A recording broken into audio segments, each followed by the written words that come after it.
3 ways to know that your love is real. I'm working on an article for Psychology Today. I wanted to read some to you as an opener. First, let's examine what real really means. In our commercialized world where love comes chocolate coated with rings and roses, real means it was meant to be. Real means happily ever after.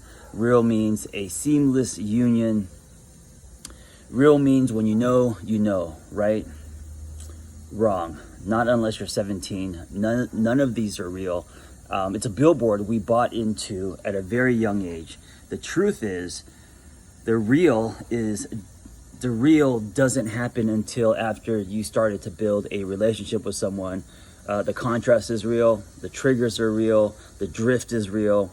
That's why relationships are so hard. Taking the real and building something with it instead of running requires a lot of work, a lot of inner work.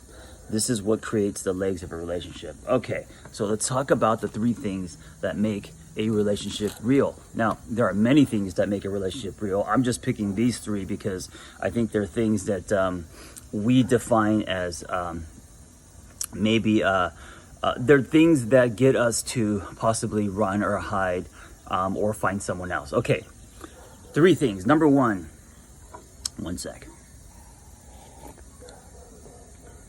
Triggers. Your relationship is going to trigger you.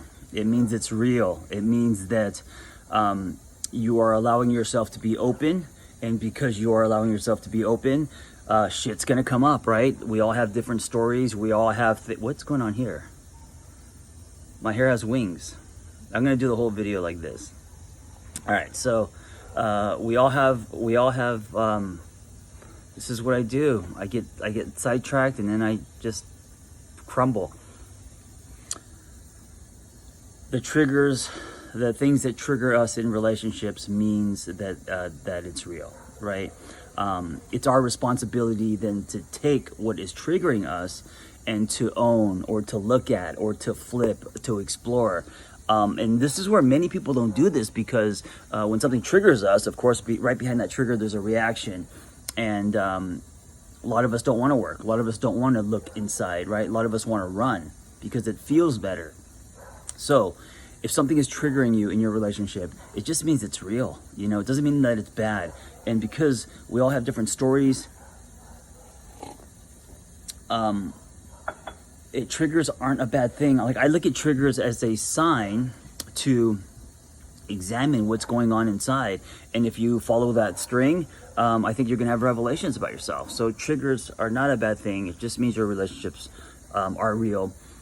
The second thing is, here we go again. Lost my train of thought.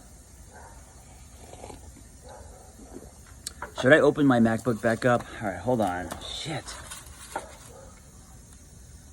Triggers.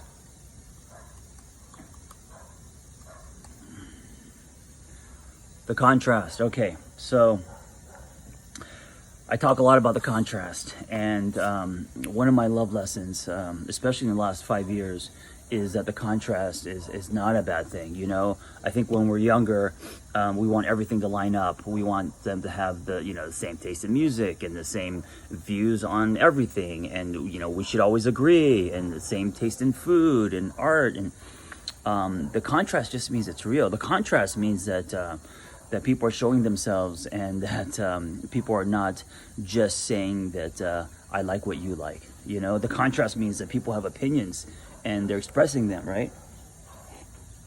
So contrast means that your love is real. Contrast is not a bad thing. Just because there is difference in you and your partner doesn't mean that that the love is less or that the chemistry is less.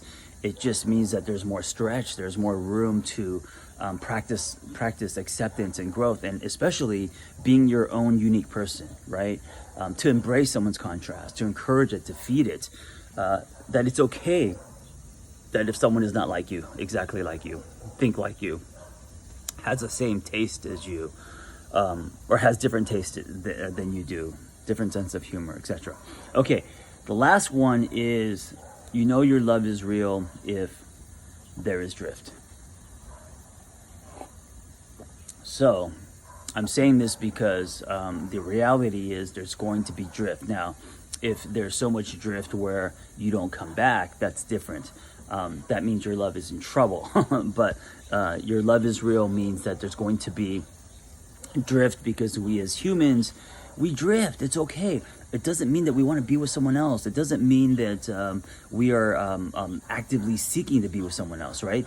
Drift, a healthy drift, just means that we're doing life, and we can get into our heads, and we could, be in a place where we are, I don't know, thinking about other things. We're going through a life transition.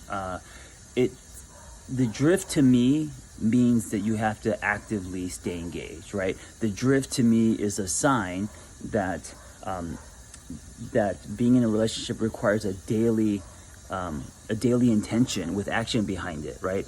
If there was no drift in a relationship, then what? You're just going to be tightly knit and close together 24/7? No, there's going to be drift, right? And so that just means your relationship is real. Acknowledging it means that your relationship is real. What you do about it is what's going to build the legs of a relationship. So triggers means your relationship is real.